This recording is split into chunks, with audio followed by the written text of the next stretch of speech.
I want to zero in on the offense just a little bit right here. I think this defense is going to be at least a comparable unit. Worst case scenario, they'll be at least able to get after the quarterback, create some turnovers maybe. The question really lies on the offense. I think that most common fans recognize the talent of the defense. The question is the offense. Now, I believe in Dwayne Haskins. I think that he's going to be a very good quarterback down the road. I think that he's going to have a solid year this year. We look at the running backs. The running back room is full with a lot of depth. Obviously you add Antonio Gibson in the draft from this year. I think that he's a good player. Obviously you have guys, you have Adrian Peterson, even guys like J.D. McKissick, and things of that nature. So this running back group has a lot of depth. I want to get your thoughts on that a little bit once I kind of, finish making my point. And also, you look at the wide receivers. I think Steven Sims has a chance to break out this year. He showed a lot of flashes at the end of the year once he got actual playing time. I think that he can be a legit number 2. Obviously, Terry McLaurin has all the potential in the world. I believe that he's going to be a star. I really like the AGG draft pick. Now, Kelvin Harmon recently tore his ACL, so that does affect the depth of this team a little bit.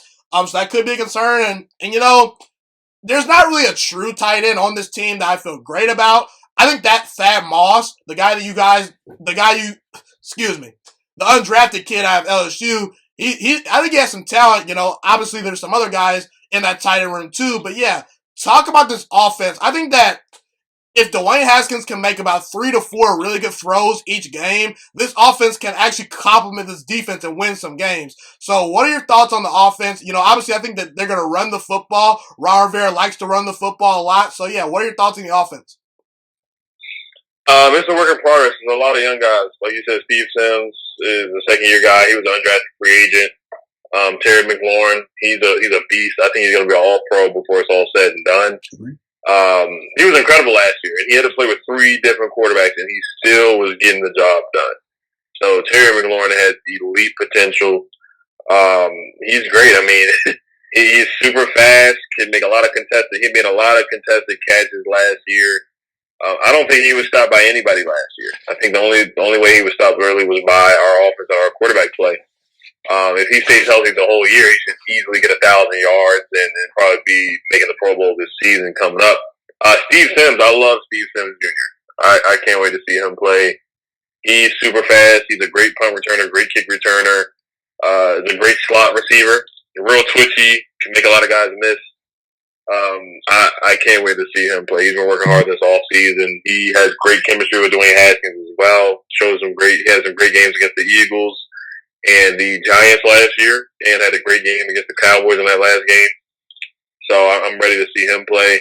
AGG is a beast as well. He's a tall guy, makes a lot of contested catches. Not the fastest guy, but he's a great route runner, great hands.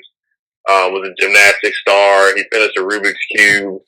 He bowled a perfect game. I mean, the guy is a great guy on and off the field. He's a smart kid. So I'm excited to see him play. 4th round pick. He was probably the biggest steal of the draft on a lot of draft boards, and a lot of draft experts said that about AGG. So he's going to be a good receiver. Our wide receiver room is a concern as well. It's kind of how our secondary is a concern. I think our wide receiver room is better than our secondary room, but Kelvin Harmon tearing his ACL, Cody Latimer with the legal situation. That's 2 guys who might not even be available for the season. So we really only have, 2 legit receivers in Steve Sims and Terry McLaurin. And then AGG is a rookie, so who knows what's going to happen with him. He might be a slow developer, or he might, get it done coming out of the gate, as a rookie. And then other than that, you got Trey Quinn and Cam Sims. So I think we need to sign a receiver. I know the only guy who I think would be available, because Antonio Clown just got suspended 8 games, and I wouldn't bring him in anyway. I would bring in possibly maybe Josh Gordon to help out this offense. I know he has his issues off the field, and I know they're not testing for reefer anymore. So I would take a look at Josh Gordon for a 1-year deal. Antonio Gibson is really good out of Memphis. Running back and wide receiver, dual threat guy, very versatile, quick, speedy, 6'2", breaks a lot of tackles. He's real twitchy too. He is a great punt returner and a kick returner too. So he's a jack of all trades. He's gonna be playing all over the field. He might even play a little bit tight end. He's gonna play all over the field. He's a big guy, strong guy. So I can't wait to see Antonio Gibson play too. Scott Turner loves guys like the comparison is Christian McCaffrey. I don't want to get too far ahead of myself and say he's going to be like Christian McCaffrey. Maybe I could see Percy Harvin or Deebo Samuel. A lot of comparisons to that too. So I'm excited to see Antonio Gibson. He's going to add a different element to this team. A lot of explosiveness to this offense that we need really badly. Running back room, a lot of running backs. Geis has not been able to stay healthy. He's only played 5 games out of 32 games in 2 seasons. He's only played 5 games, and then Bryce Love is healthy now. He's been cleared to play. We've been waiting on Bryce Love to play. Adrian Peterson is always healthy. He's just old. I love Adrian Peterson. And we got J.D. McKissick, who's not bad, and Peyton Barber, who's probably not going to make the team. So we got a lot of running backs. We need another receiver. Tight end, like you said, is probably the worst. We probably have the worst tight end room in the league. It's probably 32 out of 32 teams. It's awful. It's really bad in my opinion. Sprinkle can't catch.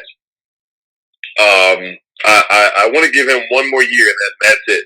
But I like Thad Moss a lot. You know, I'm not going to say he's going to play like his dad or anything like that. But he had 40 catches in his senior year or junior year at LSU and no drops. So he got that from his dad. His dad never dropped passes. So I'll give Thad Moss that. He stepped up in the national championship game, had 2 touchdowns in that game. Had a touchdown against Oklahoma in the final 4 games. So he stepped up in big situations. There's another guy named Hale Hinches. He's an undrafted free agent out of Alabama. He played last year. He caught a touchdown against the Giants. So we have some low-key guys who have potential. But we have no legitimate threat at tight end. And that's really bad for a young quarterback like Dwayne. He needs a tight end that he can rely on, that when things break down or, you just need somebody to check down to, you can go right to your big target at tight end. And Dwayne Haskins doesn't really have that right now. And outside of Terry McLaurin and Steve Sims and AGG, who's a rookie, doesn't really have many receiver threats as well. So it is going to be tough for Dwayne Haskins coming up this year. I'm not going to make a whole bunch of excuses for the guy and guys who can never stay healthy. So if people actually stay healthy this year, then that can help Dwayne Haskins, and he could probably throw maybe 20 or more touchdowns this season. So the offense is young. We got a lot of guys who have to mature and stay healthy. But if they stay healthy and click, we already lost Calvin Harmon to an ACL injury. So we're hoping that's the last injury we see on the offense, knock on wood. So if guys can stay healthy and grow together and develop, the offense should be really, really good under Scott Turner.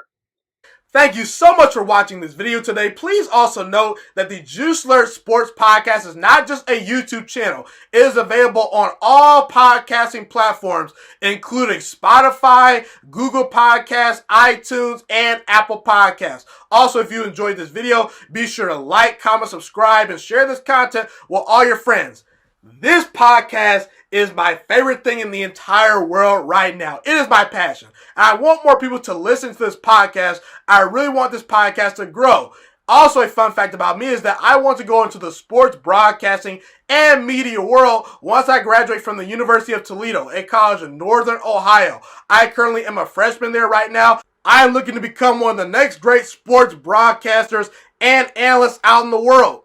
And I potentially would like to start my own network if this podcast really truly grows. Or if I fall short of that goal, I would love to work for a big-time network like ESPN or Fox Sports 1. I am open to all networks. So if you believe in my dreams and you see or hear my passion through the screen, be sure to tell all your friends about the Juiciest Sports Podcast. Stay motivated, you guys. Have a God bless day, and I'm out.